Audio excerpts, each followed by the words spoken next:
こんにちは、とばログです。今回はですね、動画撮らないかなと思ったんですけど、意外と使ってみたらよかったなっていうところで、このね Pixel 9 Pro Fold、こちら Google さんから貸し出していただいて、しばらくね使っているので、ちょっとちゃんとレビューしていきたいなと思っています。合理的にそんなに選ぶ理由ないかなとかね、結構思ってたんですけど、意外と使ってみたら結構いいポイントたくさんあったので、その辺ねちょっとなんていうんだろう、心打たれたみたいなポイントをいろいろ紹介していこうと思います。というわけで早速いってみましょう。はい、というわけで早速紹介していくんですけど、こちらが Pixel 9 Pro Fold ですね。ちょっと名前がね、前の Pixel Fold からややこしくなっている印象なんですけど、こんな感じでデザインとかがかなりね、大きく変わっている印象です。で、トバログだと大体ね、こうやって開封の儀からいろいろと紹介していくんですけども、今回はね、すでに開封した状態で紹介していきます。っていうのも、なんかね、会場でこれを触った時に、これだったらちょっとぶっちゃけ Galaxy Z Fold 6の方がいいかなと思って、それでね、動画で単体で紹介するよりは比較とかで、簡単に紹介する感じにしようかなと思ってたんですけど、正直実際に1週間ぐらい使ってみたところ、なんかこれ結構いいかも、ちょっと欲しいかもって思ってきたので、このタイミングで動画を撮っているわけですね。なんかね、合理的に考えると、選択肢としてそこまで強くはないんですけど、正直使っていくとなんか気持ちよさがある、そんな不思議な端末な気がしています。なんでそう思ったのかみたいなところはおいおい紹介していこうと思うんですけども、まずスペックに関して簡単に紹介しておくと、 Google Tensor G4 っていうね、一番新しい Google のプロセッサーを搭載しています。前のモデルが G2 だったと思うので、そこから考えると結構大幅にスペックアップしている印象ですね。メモリーは 16GB で、ストレージがね 256GB と 512GB 選べるような形になっています。で、価格に関してはね、結構やっぱり25万円を超えてくる形なんで、ちょっと高いなっていうね印象は拭えないんですけども、一応ね Google の方で購入すると、ストアクレジットみたいな、ストアの中で使えるお金みたいなポイントみたいなやつが5万数千円分ついてくるっていうのと、あと今まで Pixel を使ってた人だと下取りプログラムみたいなのがあって、下取りでね結構数万円、5万円、6万円、7万円とかそのぐらいね、世代に応じて引かれたりもするので、実質価格でいうと Pixel を持ってる人なら十数万円台後半で購入できて、持ってない人でもストアクレジット考えると、20万円ちょっとで買えるのかなっていうところを考えると、折りたたみスマホの中では結構ね、比較的安価で買える方ではあるのかなと思っています。で、デザイン的なところが結構今回特徴みたいで、実際どうなのかなとかね思うんですよ。なんかちょっとここのヒンジの部分はまっすぐなのに、全体的にこの丸がね丸みを帯びていて、なんかちょっとこの非対称で変な感じするなっていうところなんですけど、実際使っていくと、ケースとかもつけるし、そんなに気にならないかなっていうところはありますかね。ちなみにカラーに関しては、僕が今持っているのがポーセリンっていうやつなんですけど、これの他にもね、グレー系だったりとかいくつかね種類が出ています。で、背面部分は結構サラサラとした質感のマットなガラス素材となっていて、でこのね横のフレーム部分もこれまたマットな、アルミニウムとかだと思うんですが、そういうね全体的に落ち着いたトーンとなっています。ヒンジ部分だけね若干この光沢感が目立つので、ちょっと指紋がねついちゃったりっていうところはあるんですけど、全体の雰囲気としてはかなりね落ち着いていて、ギラついたいわゆるガジェットみたいな感じがかなり薄まっている印象ですね。会場で見た時はね割と白目真っ白なニュートラルで、結構どっちかというと青白い印象だったんですけど、家でこうやって開封して撮ってみると結構ねカッパーというか、なんかこのゴールド味を帯びたなんか iPhone 12 mini シリーズ iPhone 12シリーズの時のようなね白さっていう印象ですね。物の方向性として白は白なんだけど、こういうねこのイソップのなんて言うんでしたっけ、これコーヒーテーブルブックみたいなこういう雰囲気だったりとか、あとはバンガンドオルセン僕すごい好きなんですけど、こういうねスピーカーとかそういうなんか柔らかさがあるような系統とすごく相性がいい気がしますね。こういうねちょっと有機質っぽい感じのホワイトの傾向が好きな人はすごくマッチする端末なのかなと思います。で9 Pro フォールドはそのフォールドっていう名前の通り普通にねここにも画面がついていて、でこういう風に開くとタブレット的な感じで使えるっていうのが売りなんですよ。なんですけどこれ結構薄いんですよね。で会場とかでも見たんですけど折りたたみスマホなのにこの薄さっていうところが結構ポイントかなと思います。手元に Galaxy Z Fold 6があるんですけどそれと比べてもちょっとね薄いかなって感じです。iPhone 15 Pro も手元にあるんですけどそれと比べてもほぼほぼ同じぐらいと言ったらちょっと嘘になるんですけど、1.2 倍ぐらいとかそのぐらいの薄さで収まっているのがすごいなと思います。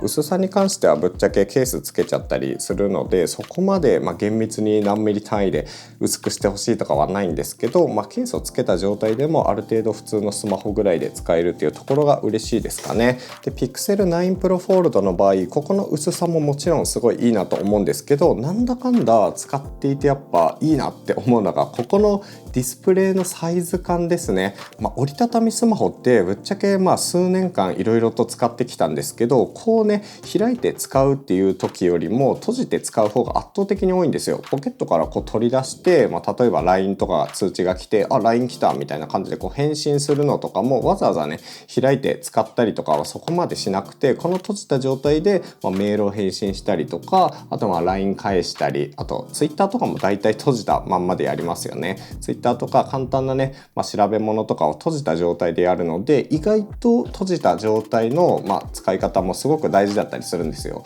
で割とねそのテキストを打つ時とかのアスペクト比も割と普通のスマートフォンみたいに使えるのでこの辺のなんか地味なんだけど使い勝手がすごくいい気がしましたね。で今ね手元にあるスマートフォンをこんな感じで並べて見ているんですけども、このね iPhone が、いわゆる一般的なスマートフォンのサイズ感だとすると結構ねそれに近いようなアスペクト比だったりしてここのね使い勝手とかがすごくいいんですね。で Galaxy Z Fold シリーズもすごくねいいんですけどやっぱ情報を見るにはいいんだけどテキストを打つ時とかはちょっとね狭い感じがするんですよ。特に僕の場合だとこういうパソコンみたいにねクオリティキーボードで使ったりするのでそういうサイズ感だと結構ね、ここだとしんどかったりするんですがその辺のね使い勝手で全く違和感なかったのが結構良かったですね。で基本はこうやってね閉じた状態でスマホとして使いつついざという時にこういうねタブレットスタイルで雑誌とか漫画とか本とかを読んだりあとは動画を楽しんだりゲームをしたりっていうね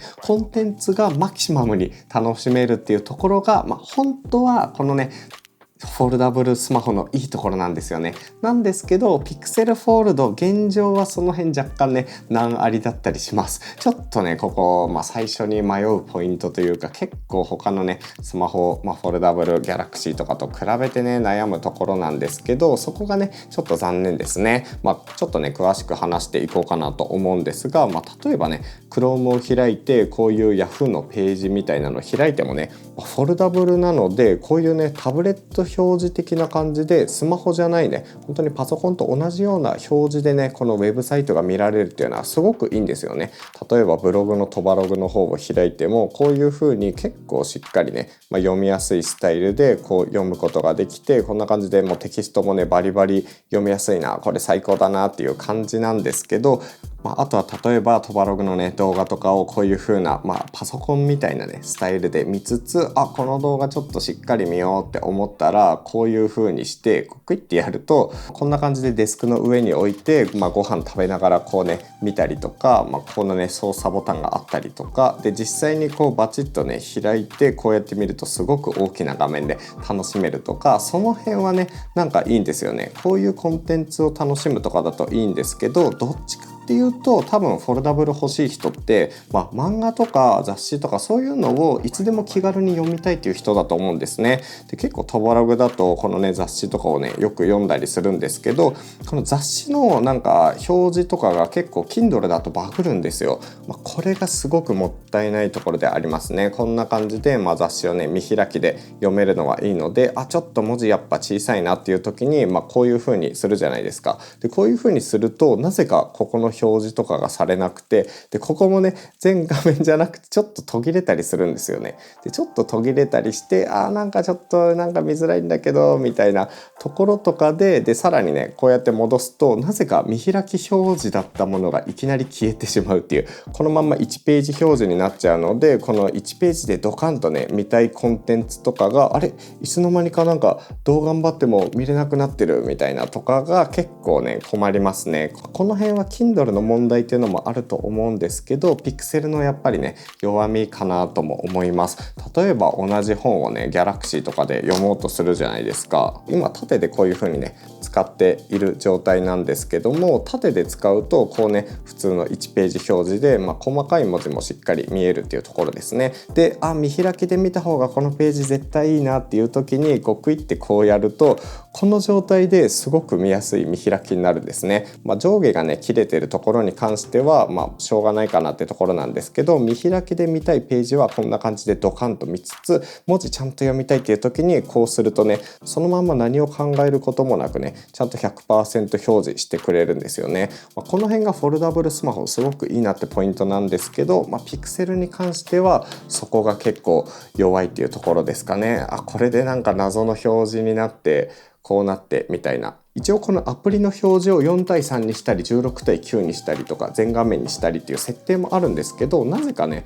Kindle に関してはそこが効かないので、結構ここが困るかなと思うポイントです。で同じようにねマガジン系のこれ D マガジンなんですけど、 D マガジンの場合も表示はね今見開きじゃないですか。見開きでいい感じ、ここちょっとよく読みたいみたいな時にクイッてやってもこれまた見開き表示のまんまなんですよね。この全画面1ページ表示にできないとか、その辺のなんか煩わしさがすごくある印象です。この辺ね Galaxy だとちゃんとこの表示だと普通の1ページ表示でこうすると見開きっていう感じでね本当に分けてくれるので、その感覚で使うと結構雑誌コンテンツ、微妙にやっぱりねアプリ側が対応してくれてない感じが割とありますね。ちなみに漫画とかも今この状態だと見開き表示されてるじゃないですか。割とね快適に読めるんですけど、もっと細かく1ページ表示にしたいっていう時は、こうするとちょっとね途切れるんですよ。やっぱりここ表示が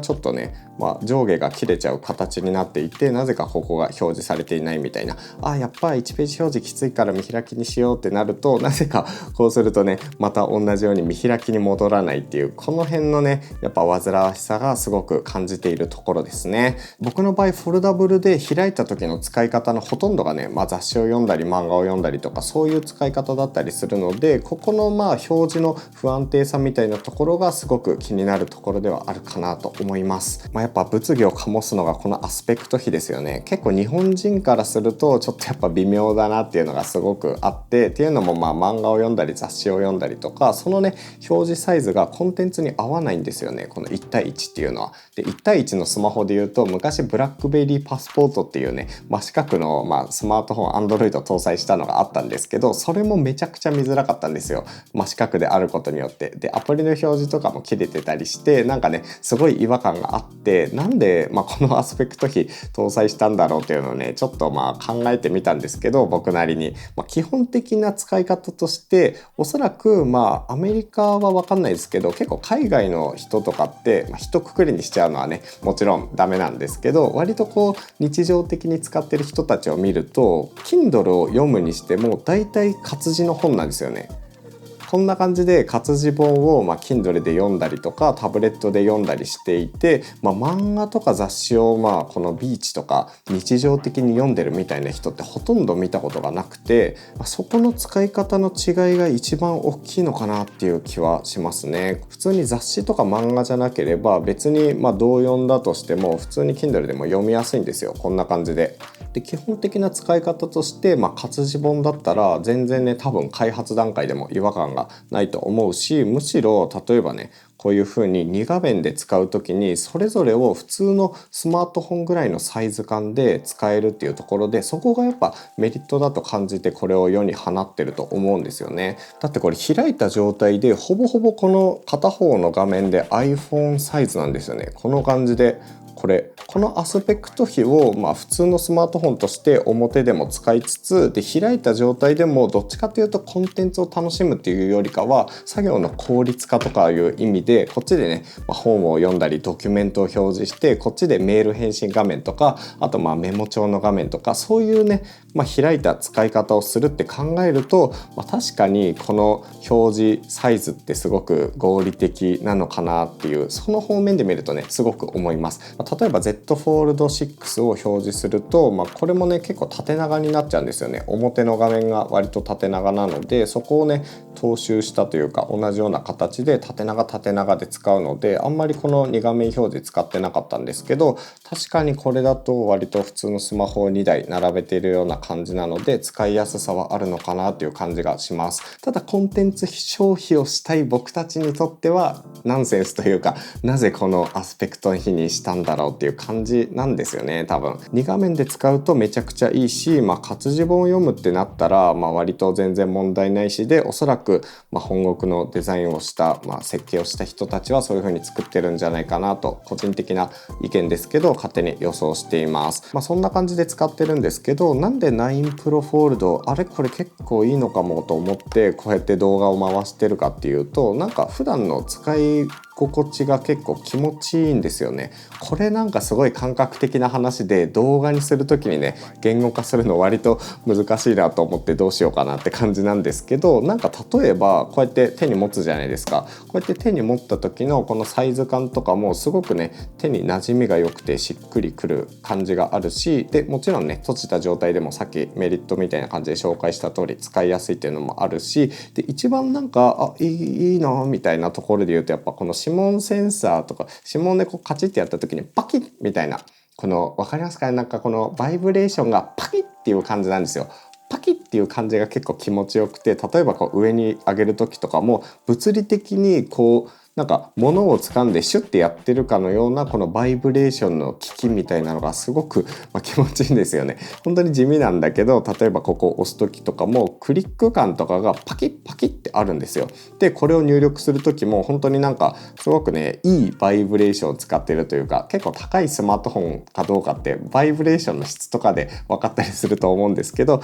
なんかねそこの気持ちよさはねちゃんと Google 作ってるんだなって感じがするんですよね。こう下ろす時とかも上の方がバイブレーションでパキッて振動するし、下からこうやる時とかは下からねこうバキッみたいな感じでこのねバイブレーションがちゃんとあったりとか、あと本当に動作もすごいキビキビしてるんですよね。こんな感じでパキッパキッみたいなこの動作の気持ちよさと、あとここのねぬるっとしたちゃんとなんか物理法則を意識したかのようなこの使う気持ちよさがあるんですよね。で開いた状態でもちゃんとねそのパキみたいなのはちゃんと効いてくれていて、で結構このね操作している時のスタイルとかもすごく速くて気持ちがいいんですよ。例えばこういうの開くとめっちゃスピード速みたいな、なんかスペックとか合理的に考えるとやっぱこの Kindle の表示とか微妙だし、あとペンが使えないとか PC 表示ができないとかで、普通に機能性とかスペックだけで考えると絶対フォールド6圧倒的にこっちなんですけど、なんかそのね日常的な使い勝手のものとしての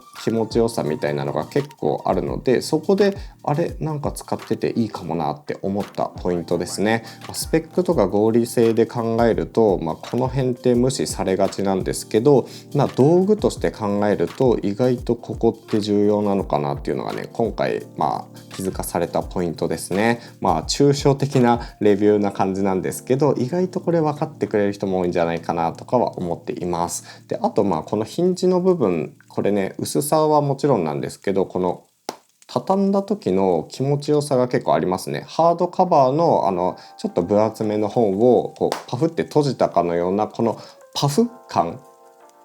この空気を含むような、空気をパフって逃がすようなこの気持ちよさは結構ね感じていて、この開く時のなんかこのつるっと滑って開きにくいとかもそんなにないし、意外とそこの人間工学じゃないけど、実際のこの使い勝手みたいな気持ちよさはあるのかなと思っています。で実際にねこのデザインした開発秘話みたいなのがね Google の英語なんですけどブログとかに載っていて、僕の場合は IT メディアでね要約を読んだっていう感じなんですけど、そことかでもこのねデザインのこういう検索窓だよみたいないな、そういう話だけじゃなくて、このパウッと閉じた時の気持ちよさだったり、あとこういうね普通のスマートフォンとしての使い勝手を一番最重要していて、その中でこの薄く仕上げてタブレットとしても使いやすいみたいな、そこをね追求したっていうのを見て、確かにそこはすごく感じるなっていうところがね、その辺のデザインの話とかも含めてなんかちょっと好きになる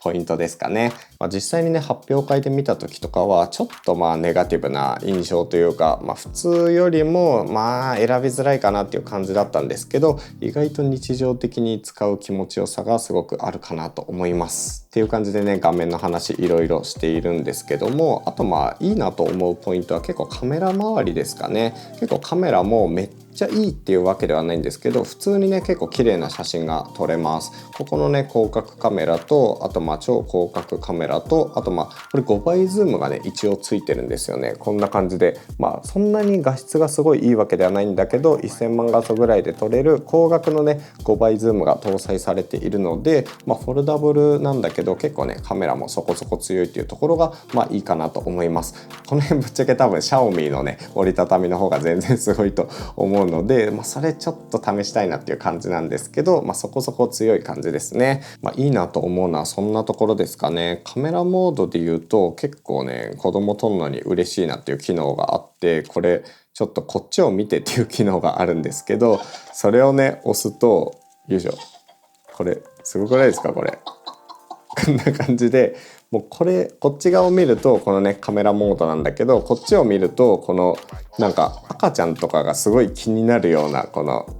なんか動き、なんだみたいな感じでカメラを見てくれやすくなるんですよ。これ地味にすごいいいなと思いますね。カバー画面の使い方すごい分かってるんだなっていう感じで、こういう音とかって意外と子供いるとめっちゃ大事なんだなって分かります。これすごくない？これ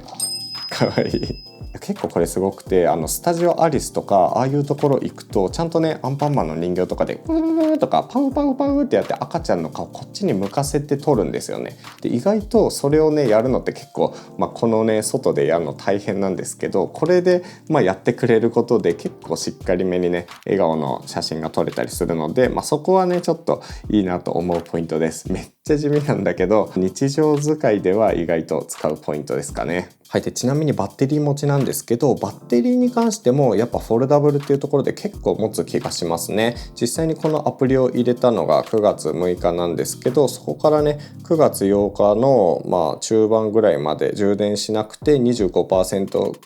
をやっと低下した感じだったので、この辺のねなんかバッテリー持ちはやっぱり結構いいのかなと思います。ただずっと雑誌とか漫画をこの見開きの消費電力が大きい状態で使うとまた変わってくるかもしれないんですけど、日常使いのスマホとしては普通にね問題なく使いやすいレベルかなって感じですね。iPhone でいうとね ProMax ぐらいは持つんじゃないかなとかは思うんですけど、この辺は使い方次第かなっていうところです。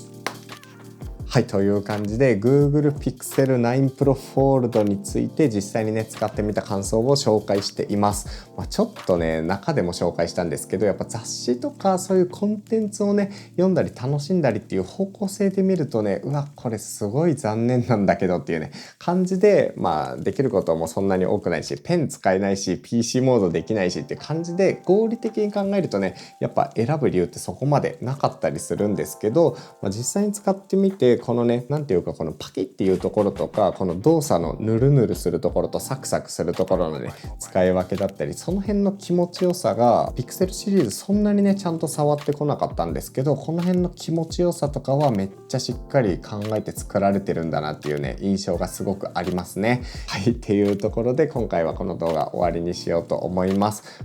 もう何を買うかっていうのはねトバラグの最近買ったものの動画とかでぜひ見ていただければ嬉しいと思うので、その辺また動画にしていこうと思います。ぜひ気になった人はチャンネル登録お願いします。それでは次の動画でお会いしましょう。トパログでした。いいんだよなこのパカみたいなのとパキみたいなこの物理的じゃないんだけど物理性を感じるこの佇まい好き。